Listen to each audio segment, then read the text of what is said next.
Ay, what's up mga kapinatics? Yan. So, hapon, bumiyahe ako ngayon dito sa Mexico. Ay, ang daming trabaho. Pero, okay lang. Diba? At least may trabaho tayo. No? Na po-provide natin yung pangangailangan ng pamilya natin. Kaya pasalamat tayo dun sa mga trabaho na meron tayo. Kasi, yung trabaho na meron ka, pangarap ng iba yan. O kaya ang swerte mo kasi may trabaho ka. Okay lang naman yung mapagod. Kaya pag napagod ka, syempre dapat magpahinga ka.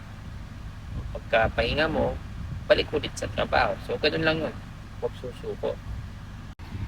So, for today, no, mga ginawa natin na una, gumising tayo na maaga, maaga tayong pumasok today. Tapos, pumasok tayo doon sa uh, walong periods na meron ako for today. Pagkatapos noon, ginawa ko na yung lesson plan ko para ma-ready na para dun sa susunod kong lesson. Then after ng klase, nakapananghalian pa naman ako bago ako bumiyahe dito. So every week lagi akong nandito. No? May pinupuntahan kami banda dito sa may Mexico. Yeah. So lagi ako nagbabiyahe. And thank God, no? Salamat sa Diyos, no? Meron tayong ginagamit na nasasakyan. Hindi naman halata na kulay purple, no? And so, mahilig kami sa purple. So, right now, sinasamantala ko yung pagkakataon na naghihintay. So, nagpapahinga. Kasi pagkatapos nito, balik na naman tayo sa trabaho. So, habang may pagkakataon na magpahinga, nagpapahinga ako. Hindi kasi ako mahilig maglagwatsa, no? Hindi ako mahilig gumala kung saan-saan o kaya maglalabas kapag gabi.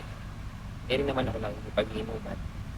Hindi na, hindi na, hindi na ako naglalaan ng panahon sa mga ganong bagay. O kasi pamilyado na tayo.